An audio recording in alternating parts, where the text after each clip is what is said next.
On prend le prochain thème qui parle justement des funérailles du pape François et le bilan. Perspective pour le continent africain. Vous avez constaté justement que depuis la disparition du pape François, il y a une série de vidéos en circulation qui semblent parler de racisme de ce côté, qui semblent montrer que l'Afrique est loin de pouvoir espérer un fauteuil de ce côté-là. Vous direz un mot là-dessus. Mais si on parle du pape François Bléroniemec, on retiendrait quoi en rapport avec son activité, son bilan et ses relations avec l'Afrique? Alors, son activité, son bilan, ses relations avec l'Afrique, beaucoup d'ambiguïté. Il arrive déjà au trône, au siège de la papauté, dans une situation particulièrement critique. Pourquoi? C'est à la suite de la démission de notre pape, pour ne pas le citer, Benoît XVI. On ne nous a pas clairement dit, parce que, il faut le dire, le Vatican est le siège même du secret. On ne nous a pas dit quelles sont les raisons réelles qui ont poussé à la démission. Et vous savez, moi je ne suis pas catholique romain, je ne suis même pas catholique, mais nous voyions, on nous disait tout jeune, que le pape était le symbole de la sainteté. Donc nous pensions même, moi je suis né sous certains papes, on pensait que les papes ne mouraient pas, ou que quand ils mouraient, ils allaient au ciel. Quand on a commencé à voir les papes démissionner, on a commencé à se poser des questions. Ce pape est un pape pas du tout conservateur, mais relativiste, ou progressiste, ils disent progressiste. Il a commencé à injecter au sein de l'Église un certain nombre d'idées et d'idéologies. Notamment, c'est le premier qui dit que les homosexuels sont aussi les enfants de Dieu. Donc, puisque les catholiques savent que le pape cause avec Dieu, Dieu lui aurait inspiré une telle chose. Maintenant, vis-à-vis de l'Afrique, il s'est montré un peu distant. On n'a pas vu ce caractère fusionnel qu'on avait connu avec quelqu'un comme Karol Wojtyla, Jean-Paul II, qui se fondait souvent lorsqu'il arrivait. Il a visité quand même une dizaine de pays africains. Non, c'était froid. Non, c'était un pape qui voyageait beaucoup. Ça, c'est une chose. Mais une certaine froideur dans ses relations avec les pays africains. Il n'a pas particulièrement contribué à l'évolution de l'action catholique. Ça, c'est vu de loin dans les pays africains. Pour ceux qui sont catholiques, nous devons respecter leur foi. Ils sont déjà dans cet ordre-là. Mais on a l'impression que beaucoup de schismes ont commencé à naître sous son magistère. On a aussi eu l'impression qu'avec lui, le Vatican a dévoilé que le pape n'est pas le vrai patron du Vatican. C'est-à-dire qu'on a vu souvent, on l'a vu souvent se rétracter après avoir pris une posture. Il y a eu des groupes, des lobbies. Maintenant, pour sortir, vous parliez de ces vidéos qui circulent. Les Africains mal inspirés croient qu'il s'agit de faire du lobbying, comme lorsqu'on voudrait avoir un président de la FIFA. On commence à dire que tel joueur de tel pays a beaucoup joué. Pourquoi un Africain ne serait pas président de la FIFA? Je vais leur dire qu'il ne s'agit pas de ça. À ce niveau, il s'agit de l'orientation du monde. L'Afrique n'est pas désignée pour le moment pour orienter le monde. Et si nous voulons orienter le monde, ce n'est pas avec les instruments des autres que nous irons orienter leur monde. La papauté est une orientation gréco-romaine du monde. Contraire à l'orientation. Contraire à l'orientation. Ce n'est pas nous, on ne peut pas nous confier ça. Il faut arrêter ce... On ne devrait même pas. Parce que nous allons dévoyer dans leur sens. Parce que la papauté va finir par imposer au monde des contre-valeurs pour ce qui est de l'Afrique. Alors si on veut faire porter ça à un noir, vous savez, en France, lorsqu'on voulait valider la loi sur l'homosexualité, c'est pendant qu'une noire était ministre de la Justice, garde des Sceaux, pour ne pas nommer la professeure. C'est à elle qu'on a fait porter cette ignominie. Et Taubira? Taubira, c'est elle qui a porté cette ignominie comme projet. Donc, si on veut qu'un noir aille porter des ignominies comme projet de société, mais ce n'est pas notre affaire. Là, je suis en disant que nous devons songer à sortir de l'un de ces derniers vestiges de la colonisation. Parce qu'on n'a rien à faire là-dedans, plutôt que de tenter. C'est un peu comme dire que les mototaximans vont entrer dans le RDPC pour changer le... Nous n'avons rien à foutre là-bas. Nous devons sortir de là pour donner une autre vision du monde, une théologie africaine qui existe, une vision du monde africaine. Celle-là n'est pas la nôtre. D'accord. Et il faut y être sur la lecture de ce bilan du pape François, notamment et particulièrement par rapport à l'Afrique. Qu'est-ce qu'on retiendra? Je vais vous supplier de m'accorder 1 minute sans me couper. Parce que c'est très important Vous avez pour aussi moi. la Bible à lire ou quoi? Non, la Bible, c'est pour mon frère et grand frère Elimbi Lobert. Prenez votre minute, allez-y. Oui, vraiment, grand frère Elimbi Lobert, je t'ai gardé le verset de Éphésiens 4, verset 33 à 32. Je sais que tu aimes beaucoup la Bible, mais je crois que prochainement, quand on fera les débats, tu ne ramèneras plus la Bible. Ça concerne le pape, vous allez comprendre. Quand toute amertume, toute animosité, toute colère, toute clameur, toute calomnie et toute espèce de méchanceté disparaissent du milieu de vous, soyez bons, monsieur Elimbi Lobert, les uns envers les autres, compatissants, vous pardonnant réciproquement, comme Dieu vous a pardonné en Christ. Nous, moi je suis fils Bamungum, je vous pardonne. Je vous en prie, lisez mon propos de manière transversale. Mais je vais continuer en parlant du pape. Cette affaire de Bible, vous ne pouvez pas vite comprendre. Toutes les paraboles de la Bible n'ont pas été données pour tout le monde. Moi, je n'ai rien dit. Moi, j'ai seulement dit que je n'ai pas compris. Ernest Ouandjé n'était pas loin de là. Maintenant, je... Ernest Ouandjé était un bandit. Ça a quelque chose à voir avec le verset. Je vous pardonne. Je n'ai pas dit qu'on ne le... Moi-même, je lui pardonne. Non, moi-même, je lui pardonne. Mais il était un bandit. Il était un bandit. Même l'état du Cameroun l'a condamné à mort. C'est là si on veut revenir sur ça, on passe du pape. Alors, il faut permettre la suspension. Non, ce n'est pas ça qui a valu la suspension. Ce n'est pas ça. Voilà, je dis, on n'acceptera pas ce genre de propos ici. Et moi, je ne sais pas ce que je vous ai fait pour me pardonner. On ne reviendra pas là-dessus, on n'acceptera pas. Non, frère, je vous ai fait quelque chose. Les versets bibliques, oui, il dit qu'on se pardonne. Ça suppose qu'on fait des choses. D'accord. Moi, je vous ai fait quoi? On se pardonne, mais je vous explique. Moi, je ne vous ai rien fait et je ne vous refuse pas votre pardon si vous estimez que vous m'avez fait Il est très important que je dise ce que j'ai à dire. Nous sommes en 2025, monsieur Jean-Jacques. Et Elimbi Lobert et Mathieu, c'est tout le reste. Ce que je vais dire est fondamental. Nous, au Parti Univers, nous pensons que le Cameroun s'est fait sans les Camerounais. Et justement, on arrive en une année électorale à débattre d'un ancien colonisateur. Comment parler de l'Assemblée nationale qui ne reflète rien de Bassa, rien de Boulou, rien de Sawa, rien de Bamineke, rien de Maka et j'en passe. C'est une désolation les plus totales. Vous ne devrez pas parler du pape, c'est ça? Oui. Je vais être sincère, monsieur Jean-Jacques. Lorsque vous regardez les images, vous aurez votre minute. Lorsque vous voyez les images autour du décès du pape, on a quand même eu l'impression que les enjeux du monde se jouaient là-bas. Vous voulez que nous, on soit observateurs? Je vais vous dire, justement, les enjeux du monde se jouent ici. En pur africain, je vois la mort du pape comme l'éveil de la conscience d'un peuple africain libéré. On peut prendre conscience que à travers nos cultures, à travers nos propres religions, à travers la connaissance, quand M. Elimbi Lobert parlait d'André-Marie Bida, je voulais lui donner un verre de vin. Faites-le. Mais c'est triste que nous ne sommes pas d'avoir parlé d'André. Regarde Éphésiens 4. Ça ne s'appelle pas moi. Je voudrais dire que nous devons, de manière historique, prendre conscience d'un certain nombre de choses. Le pape, c'est un colon italien que les Français, les autres, se sont servis pour venir nous amadouer, nous détruire, prendre nos terres, spolier nos biens. Ah, il est peut-être temps, avec sa mort, que nos familles prennent conscience. Un autre, hein? Ce n'est pas comme si le règne du pape s'achève avec la disparition de François. Attendez, vous allez suivre ma chute. Il est peut-être temps que les nôtres apprennent à comprendre.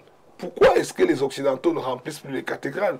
Pourquoi est-ce que la plupart des gens qui sont restés tellement attachés à cette affaire sont encore, et pour le moment, des Africains?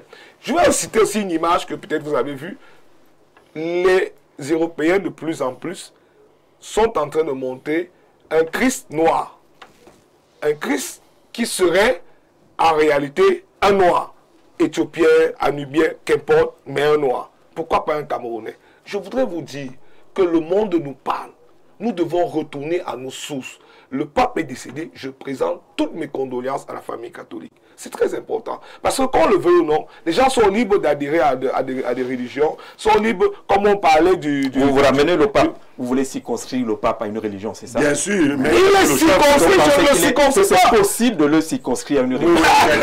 Ce n'est pas moi. Face aux enjeux du monde. La réalité, et si mon grand frère est lucide, il le sait et il va donner des arguments. Et puis il va donner des arguments. Parce que quelquefois, encore là, on ne parle pas de RDPC. J'espère qu'on parlera des choses. Il sera Mathias. J'essaie de parler de cette lucidité. Tu n'es qu'un meuble. Et je vais parler du menuisier. Mais j'ai compris, je n'ai pas répondu. Tu as compris le continue. Non, je suis en train de continue pas. Donc, j'ai espoir que le menuisier se rende compte que le bois était peut-être mouillé. Donc, je voulais dire tout simplement que, pour parler plus sérieusement, le pape, nous devons lui présenter nos condoléances, mais nous devons le circonscrire à sa plus simple expression. Une religion qui n'est pas des nôtres, une religion qui nous a toujours méprisés, une religion qui nous a spoliés, une religion qui occupe et qui, je me rappelle... Génocidaire. Génocidaire, je ne voulais même pas utiliser le mot. Je me rappelle un des prêtres qui, dans ma localité, discute et porte plainte à tout le monde. Alors, on va parler du pape. Non, je suis sur le pape. Le pape, quand vous voulez le limiter à une religion, vous avez vu le pape est décédé. Dans le cadre de ses visites africaines, à aller en Égypte par exemple, aller au Maroc par exemple, parler des questions qui ne concernent pas, des questions qui ne concernent pas seulement les catholiques. Au Congo, c'est encore plus intéressant parce qu'il est allé à Goma, et ça j'ai beaucoup apprécié, à un moment donné où le monde, où Goma subissait une agression extérieure, si je peux dire. Et il a dit quelque chose qui me marque. Il a demandé aux Africains ce que je suis en train de dire expressément. Réveillez-vous! Que les Blancs arrêtent de vous spolier. Oui, il a dit au Congo. Peut-être c'est ce qui a valu sa mort assez rapide. Il a dit, réveillez-vous, même que l'Église catholique arrête de vous spolier. On arrête de vous faire croire que Dieu est descendu du ciel, on va occuper vos terres, on va faire ci, on va faire ça. Laissez vos crânes, laissez vos... Monsieur Rimbi, chez les Sawa, comment vous faites votre culte traditionnel? Pardon. Surtout pas les crânes. De toutes les façons. Je savais justement que... Tu en as pris une. Je savais qu'elle allait tomber là. Le culte est mort. De toutes les façons, je vais demander comment vous faites. Je voulais dire tout simplement que nous devons revenir à nos cultures. Et nous devons nous rendre compte que le pape est mort et peut-être que la colonisation avec elle va partir. Très bien. Blériot définissait le pape tout à l'heure comme quelqu'un qui a été ambigu dans ses positions. Et Maître Nouga ajoute d'autres aspects également de cette ambiguïté-là, notamment pour ce qui est de ce qu'il a appelé l'Église catholique doit être la maison de tous. On écrit cela en majuscule. C'est ce qu'on retient du pape François? Le pape François est mort. Il a remplacé le pape Benoît XVI et il a remplacé dans des conditions d'une évolution doctrinale.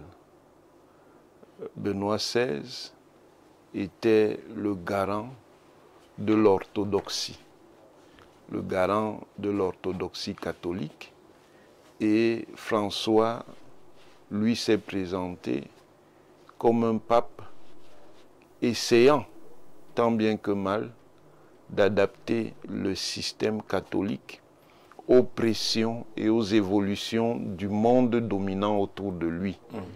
Parce que l'institution papale, qui a une vocation universelle, ne s'en trouve pas moins enserrée dans un système qui est d'abord occidental. Et l'institution papale est une institution complexe. Au départ, elle est issue d'une tradition de croyance qui est réprimée de sa sortie du Moyen-Orient pour entrer en Europe. Elle est réprimée par l'une des plus grandes puissances politiques de l'époque, qui est l'Empire romain. Mais les choses vont changer de manière radicale avec l'empereur Constantin, qui va donc signer l'alliance entre l'Empire romain, grande puissance, avec un fort niveau de projection internationale, et cette religion au sein de laquelle il a perçu qu'elle avait des capacités à accompagner cette projection. C'est là où la papauté se construit. Et elle va donc se construire non seulement sur le plan spirituel, mais sur le plan temporel. Il y aura des secousses en raison du dédoublement de Rome, en raison du fait que Rome va évoluer à une Rome d'Occident, Rome, et puis une Rome d'Orient, Byzance. Toujours est-il que dans ce système, la papauté est liée à des conditions politiques. Cela va durer jusqu'à l'émergence des États, nations, qui vont se révolter contre le principe de la supériorité morale de la papauté.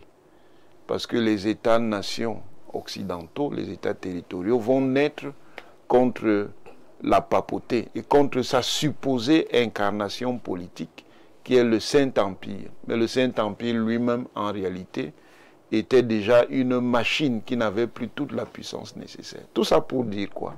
Tout ça pour dire qu'il ne faut pas oublier que la papauté comme cœur de la chrétienté, puis cœur de la chrétienté catholique, est d'abord une institution politique. Ce n'est pas seulement une institution spirituelle. Mais même en ayant perdu ce pouvoir, c'est une entité qui va compter pour les puissances sociales et étatiques occidentales. Parce qu'elle a largement imprégné ces civilisations et elle a largement accompagné leur prise de domination sur le monde.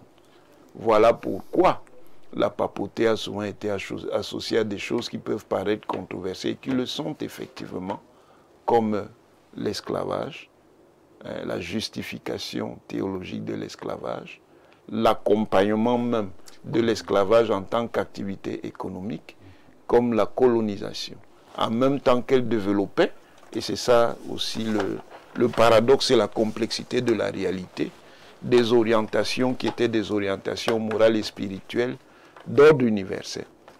Aujourd'hui, la papauté est dans un tournant, parce qu'au cœur de l'Occident, il y a des forces culturelles et morales qui veulent déchristianiser l'Occident, qui estiment que le verrouillage civilisationnel de l'Occident par la chrétienté a assez duré et qui veulent donc liquider cette institution parce qu'ils sont dans une autre orientation, une orientation qui refuse pour l'essentiel la logique morale profonde de la doctrine catholique.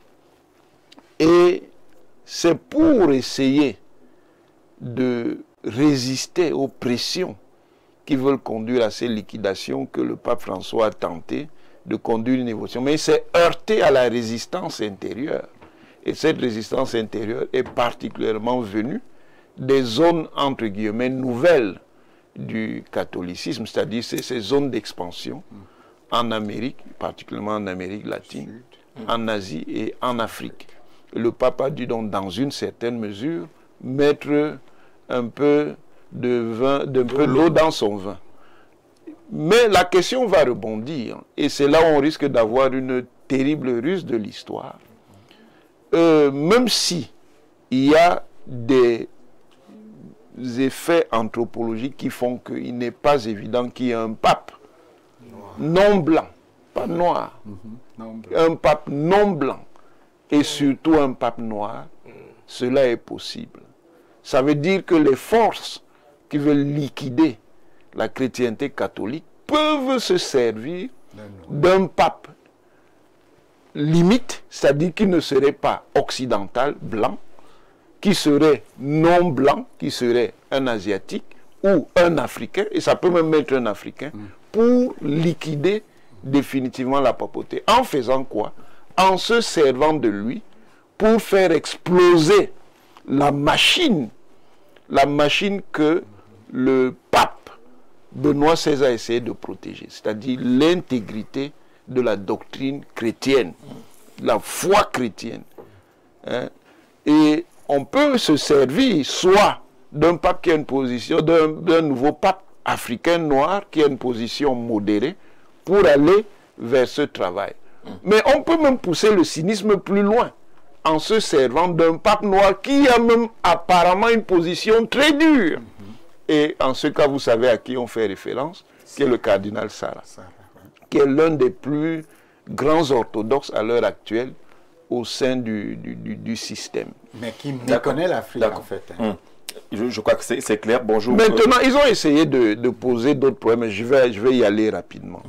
Non, on ne peut pas, même pour des raisons géoculturelles tout à fait compréhensibles, ignorer le poids symbolique de la papauté dans le monde actuel. Même les dirigeants occidentaux, par exemple, qui ne sont pas nécessairement les plus grands croyants, étaient là. Parce que ce symbole demeure un symbole pour l'Occident. Et il y a quelque chose qui peut se passer, c'est l'ironie de l'histoire. Ce qui est aujourd'hui présenté comme quelque chose qui est extérieur à l'Asie, encore que la chrétienté est née en Asie, elle est née au Moyen-Orient, elle n'est pas née en Occident. C'est ce que beaucoup de fondamentalistes de tous les autres continents, et particulièrement africains, oublient. Et le cœur de cette chrétienté, son noyau, il est né en Afrique. Il est né au Soudan.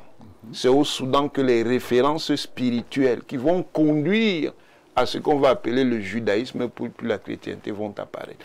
Il se peut toujours que finalement c'est en Asie, en Amérique et en Afrique que la chrétienté, et particulièrement la chrétienté catholique, survivra. Parce qu'en Occident, elle est déjà presque complètement vidée. D'accord. Bonjour mon idole, au professeur Odangini, il y a tout le panel, sauf mon frère Lobamengou, je ne sais pas pourquoi. Il dit que mon frère est juste hors sujet. Et je dirais même qu'il a un agenda caché. Mais pour cette fois, Elimbi Lopé a fait montre de sagesse. Demandez à vos panélistes de répondre aux questions ou de se taire. Le pape est un acteur de la vie du monde. C'est pourquoi tous les chefs d'État de grande puissance étaient présents. Vous faites bien d'en parler. Merci beaucoup, Steve Bando. Est-ce que devenir pape maintenant est plus complexe que par le passé, au regard justement du développement que Mathias Ilkouning vient de faire tout à l'heure? Oui, d'une certaine mesure, mais de manière classique, il n'y aura rien de nouveau. Ça va se faire comme ça s'est toujours fait. L'Église a cette tradition. Première chose Est-ce que cette tradition résiste justement aujourd'hui à toute cette cette pression? Elle est traversée par deux courants. Les courants conservateurs qui voudraient que les éléments fondamentaux de la doctrine catholique demeurent en place. Mais il faut savoir que la doctrine catholique a beaucoup évolué au fil du temps. Il y a beaucoup de pratiques qui existaient. Le Sacré-Cœur, par exemple, n'existe plus. On a renoncé à ça. Il y a beaucoup de pratiques. Donc l'Église n'est pas hors du monde. Elle est dans le monde, elle subit les évolutions que l'accroissement de la connaissance mondiale impose. Les connaissances augmentent. Les gens voient que certaines idées relèvent de dogmes, on les abandonne. Vous savez que la Terre tourne autour la Terre, le Soleil tourne autour de la Terre. C'était religieux. C'était religieux. C'est pour ça que quand Galilée démontre que, avec les travaux de Copernic, démontre que c'est la Terre qui tourne, il est traduit devant un tribunal religieux. L'Inquisition, c'était un tribunal catholique. Mais ce que je veux dire, c'est que je voudrais premièrement saluer les évêques africains qui ont résisté à cette tentative que le professeur vient d'évoquer de soi-disant modernisation de l'Église en acceptant l'influence des courants sataniques de type LGBT. Parce que c'est de ça qu'il est question. Oui. Quand on dit que le pape Benoît voulait être conservateur, ce n'est pas contre ne vole pas, ne tue pas. C'était contre cette nouvelle doctrine qui veut envahir le monde, qui est que l'être humain ne se définit pas par rapport à ce qu'il est, il se définit par rapport à ce qu'il veut être. Je suis un homme parce que j'ai un pénis. Je suis une femme parce que j'ai un vagin. C'est ce que le chef d'État américain vient de rappeler.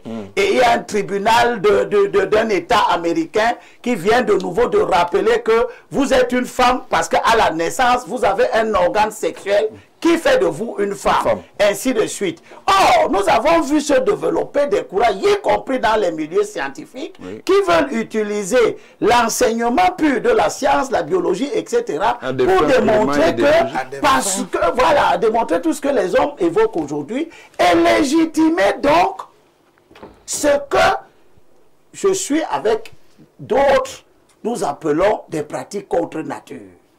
Et les évêques africains ont fait bloc contre le pape sur cette question. Parce que le pape a voulu faire croire que, bon, comme disait Blaireau tout à l'heure, il a évoqué effectivement le fait que les homosexuels aussi étaient des enfants de Dieu. Et qu'il fallait donc les accepter comme tels. Mais ça, les évêques africains ont rappelé que dans Lévitique, chapitre 18, verset 22, la loi de la Bible dont le pape est censé être le garant, n'était pas ce qu'il était en train de dire. Quel que soit le fait qu'on nous ait appris à lire ou à écrire, et bien ce qui est écrit est que « Et tu ne dois pas coucher avec un mâle, comme tu couches avec une femme. C'est une chose détestable. » Ça, c'est la version témoin Jéhovah. Ça, c'est la traduction des témoins Jéhovah. Mais si je lis la tradition des catholiques eux-mêmes, elle est encore plus dure. Un homme n'ira pas avec un homme comme on va avec une femme. C'est une abomination. Donc, les évêques africains, je veux les saluer. Ils n'ont pas simplement protégé l'orthodoxie de l'Église. Ils ont protégé l'orthodoxie culturelle africaine. Et même humaine. Oui. Parce que moi, je ne connais pas. On veut nous montrer que l'homosexualité est inscrite dans toutes les civilisations humaines. Moi, à mon niveau de connaissance, l'homosexualité dans toutes les civilisations humaines a été l'objet de destruction. C'est ça qui a détruit Sodome et Gomorrhe. Dans l'histoire de la mythologie judéo-chrétienne, que ce soit une histoire vraie ou pas, ça montre tout simplement que dans l'ancien temps, ces tendances existaient déjà et elles ont de tout temps été considérées comme des tendances malfaisantes. D'accord? Or, le pape, si, a voulu amener l'Église à accepter l'histoire, les mariages homosexuels, etc., etc. Et je salue le Cameroun. Je salue le président Biya, son gouvernement, d'avoir refusé qu'un ambassadeur LGBT pose même ses pieds seulement au Cameroun. Ça a été un acte de courage. Oui, oui. Ça a été un grand acte de courage. Au moment où le lobbyisme de ces groupes extra-minoritaires est de plus en plus puissant, au point qu'au Cameroun, on trouve des leaders politiques qui tergiversent un coup. Il dit qu'il n'a rien à dire contre l'homosexualité. Et lorsque la pression augmente, il commence à comprendre que l'homosexualité empêche les enfants de naître. Quand un homme politique n'est pas capable de nous dire exactement où il veut nous amener, nous devons le bannir. Quel homme politique? Monsieur Kanto n'a pas été capable de dire je suis contre l'homosexualité. Nous étions dans la capable de dire que je suis contre l'homosexualité. Comment Kéré est capable de dire que je suis contre l'homosexualité? Nous étions à 2 minutes de Kabila Libi est capable de dire je suis contre l'homosexualité. Ils ont tous été capables de nous montrer que s'ils arrivent dans la conduite des affaires publiques, ils vont maintenir les traditions de nos ancêtres qui doivent être reproduites de génération en génération parce que nous respectons l'ordre naturel, que certains appellent l'ordre divin. Donc, on a échoué à la proposition. Voilà, non, nous avons très bien conclu en faisant savoir que le pape est une grande personne. On a tenu dans l'échiquier politique mondial. Il est décédé, la communauté catholique peut en souffrir. Nous devons être compatissants envers ce grand groupe religieux. Ça ne doit pas être l'occasion pour nous de faire des diatribes de toutes sortes. Je termine en disant que les combats pour qu'un Africain devienne pape ne sont pas des combats légitimes. C'est une église des autres. Ouais. Si vous voulez être chef aussi, créez vos églises. Mais on est quand parti les Européens à un Sud-Américain. Si on est donc, il est blanc, non? Oui. C'est un Sud-Américain blanc, non? Sans oublier que les Blancs de l'Amérique du Sud viennent de l'Europe occidentale. C'est une migration. Donc nous ne faisons pas de combats. Les Amériques sont nous ne faisons pas de combats inutiles. Nous avons fait un combat ici pour qu'un noir devienne président des États-Unis. Il est donc devenu président des États-Unis. Il n'a servi à rien, ni aux Noirs américains, ni aux Noirs d'Afrique. Donc ce ne sont pas nos combats. Ne cherchons pas à aller maîtriser les choses des autres. Regardez les Asiatiques, en particulier les Chinois. Ils développent leurs propres choses. D'accord, merci. Et les imposent au monde. Merci Elimbi Lobé. Nous avons fait 5 émissions. Je n'ai même pas pu gagner le pari une seule fois en 5 émissions. Tu ne gagneras jamais le pari qu'on ne